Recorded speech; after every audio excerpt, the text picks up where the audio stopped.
बच्चों, संस्कार science academy की डिजिटल क्लासेज में एक बार फिर से आपका स्वागत है। पिछली क्लास में अपन ने अध्ययन किया था ऋत्व संधि का नियम नंबर 1। अब अपन अध्ययन करेंगे ऋत्व संधि का नियम नंबर 2। ऋत्व संधि का नियम नंबर 2।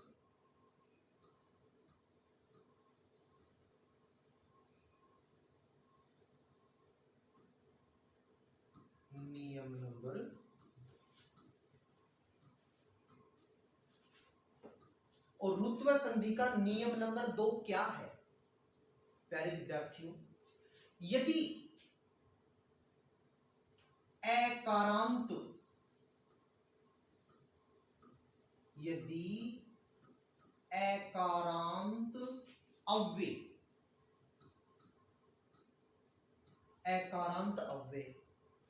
अव्यय कौन कौन से होते हैं? जैसे पुनः है, प्रातः है आदि। इनको एकारांत क्यों कहेंगे? क्योंकि इनके अंत में ए की ध्वनि आ रही है। तो एकारांत अव्यय जैसे पुनः है, प्रातः है,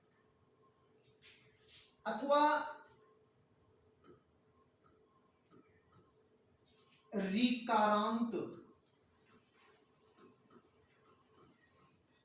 ऋकारांत शब्दों के संबोधन के बाद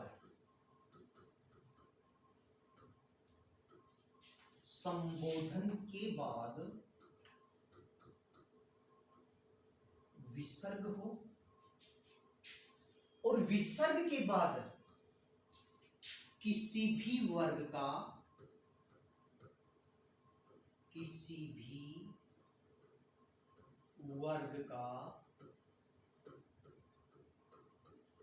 तृतीय, चतुर्थ, पंचम वर्ण अथवा य, व, र, ल, है, अथवा स्वरों में से कोई भी वर्ण आए, तो जो विसर्ग है वो र में बदल जाएगा। ऋत्व संधि का नियम नंबर 2 क्या है? यदि एकारांत अव्यय अर्थात ऐसे अव्यय जिनके अंत में ए की ध्वनि हो, यदि एकारांत अव्यय जैसे पुनः है, प्रातः है, ये दोनों एकारांत अव्यय हैं, अथवा ऋकारांत शब्दों के संबोधन के बाद, ऋकारांत जैसे पितृ शब्द, पितृ ये ऋकारांत शब्द है, मातृ ये ऋकारांत शब्द है। अब इनके शब्द रूपों में जो संबोधन होता है, जैसे पितृ का हे पिता है, पितृ का क्या होता है? हे पिता है। मातृ का हे माता है। तो ऋकारांत शब्दों के संबोधन के बाद विसर्ग हो, और विसर्ग के बाद में किसी भी वर्ग का तृतीय, चतुर्थ, पंचम वर्ण अथवा य, व, र, ल, है, अथवा स्वरों में से कोई भी वर्ण आए, तो जो विसर्ग है वो किस में बदल जाएगा? र में। कैसे? देखो, जैसे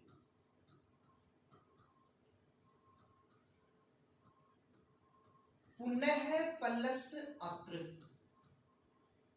अब यहां पर पुनः शब्द एक एकारांत अव्यय है, और एकारांत अव्यय के बाद में विसर्ग आ रहा है, और विसर्ग के बाद में स्वर में से ए आ रहा है, तो विसर्ग है वो किस में बदल जाएगा? र में।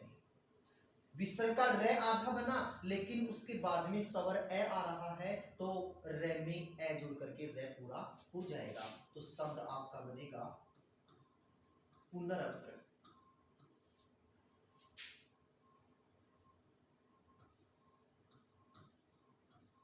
जैसे प्रातः प्लस गच्छति, प्रातः प्लस गच्छति।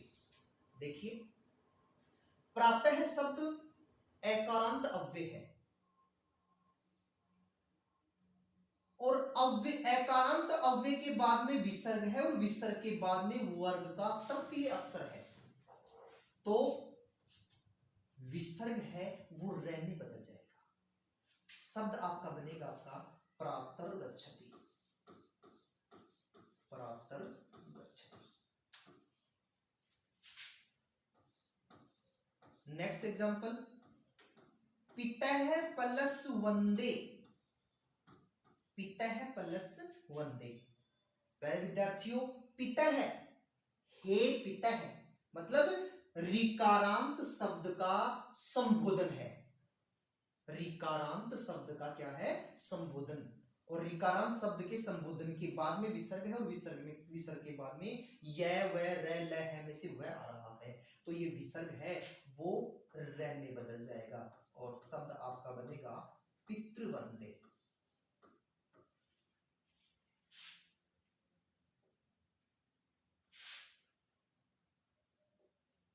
ऐसे ही मातः प्लस वंदे, मातः प्लस वंदे। मातः मातृ शब्द का संबोधन प्रथमा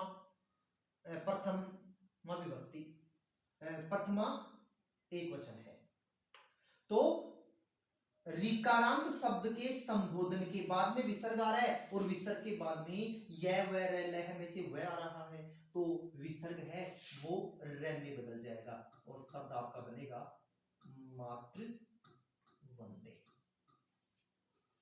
ऐसे ही भ्रातः प्लस वंदे, भ्रातः प्लस वंदे। भ्रातः भ्रातृ शब्द, भ्रातृ ये भी एक ऋकारांत शब्द है, भ्रातृ मीन्स भाई, ऋकारांत शब्द है और भ्रातृ शब्द का संबोधन एक वचन होता है हे भ्रातः, हे भ्रातः। तो ऋकारांत शब्द के संबोधन के बाद में विसर्ग है और विसर्ग के बाद में वह वर्ण आ रहा है, तो विसर्ग है वो रे में बदल जाएगा, तो शब्द आपका बनेगा भ्रातृवंदे। तो रुत्व संधि का नियम नंबर 2 क्या है, एक बार फिर से मैं इसको रिपीट कर देता हूं, ध्यान से देखिएगा।